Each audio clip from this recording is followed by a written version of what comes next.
everyone, I am Riyanshi Chandra and today I will explain you what is Article 17.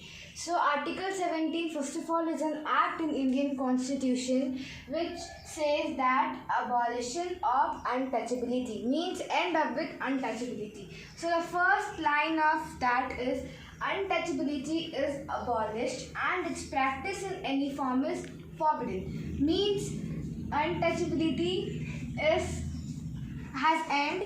We have banned untouchability and its practice in any form is forbidden. And second definition says arising untouchability shall offence be punishable with the accordance of law. Means if after giving restrictions, if anyone again rises untouchability or prefers untouchability or is not understood by the restrictions, then he or she should be punished in the accordance of law. So first I need to say what is untouchability. Untouchability means discriminating, a practice of discriminating a people or a set of castes, especially Dalit. So to avoid that, there is Article 17 which is abolition of untouchability. So these are some words which I have underlined. First is your forbidden, then offence be punishable. So through this I will explain you this part. So in Article 17, Part 1 says forbid, Part 2 punished, and Part 3 has fundamental rights. Now fundamental rights are discussed from the Article 12 to 35. So some of has been discussed in this part also, but we'll not go to fundamental rights, we'll stable on this. So Article 35 means fundamental rights. So here forbid means ban, and if anyone has not understood by this forbidden any restrictions, then he or she should be punishable. So that punishment which the government or the judges of Supreme Court provide, that punishments are prescribed by the Article 35. So you can say Article 35 prescribe punishments.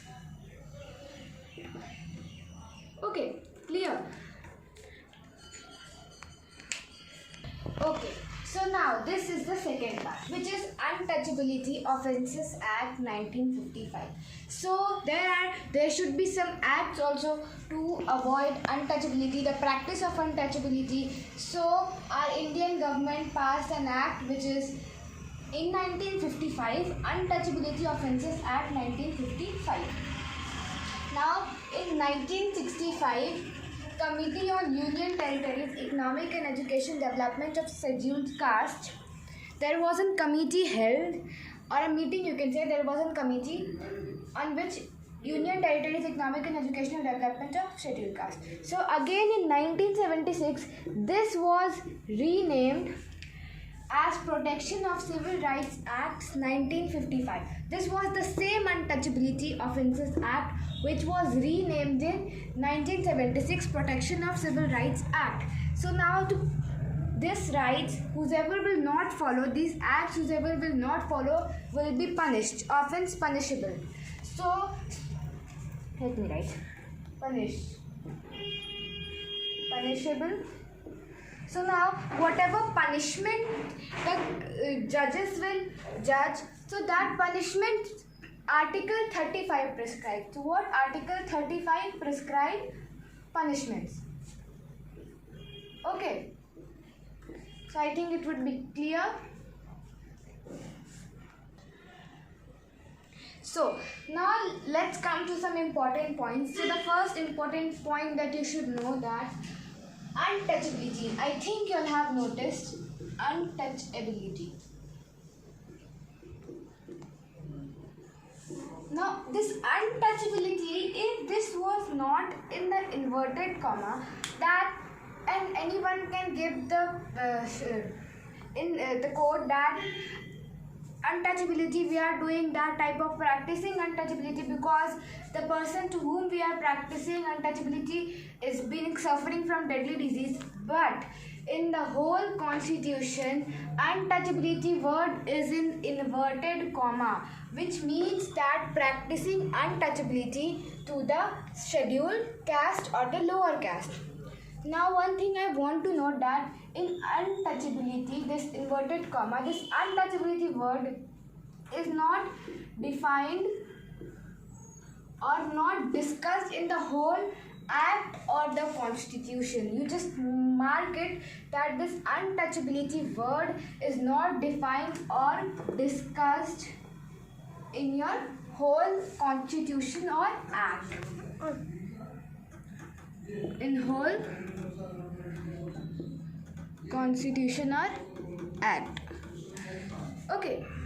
Now, one more thing that I want to know. Okay, so now the last topic is Emancipation Proclamation. So, in the late 80s and 19th century, in America, there was a practice of slavery system. Okay, slavery system.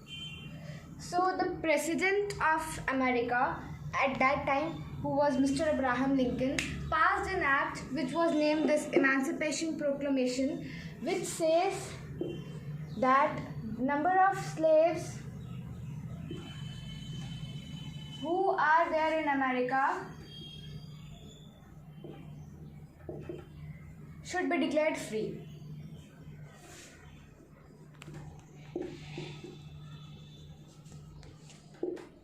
Should be declared free. So, this act, Emancipation Proclamation, means number of slaves who are there in America should be declared free. Means whoever slave is working in America should have to declare free, and this act was passed in 1863 by the US President Abraham Lincoln. Mr. Abraham Lincoln. US President Abraham Lincoln, I'm writing here. Abraham Lincoln. So together I'm again recalling what is Emancipation Proclamation. So Emancipation Proclamation is an act. Make it right, I'm writing here. Act 1863. So Emancipation Proclamation was an act which was passed by the US President Mr. Abraham Lincoln in 1863, which says number of slaves who are there in America should declare free. Okay, I hope your all concepts are clear about Article 17. So this is all for today. Thank you. Bye, Riyanshi. Thank you.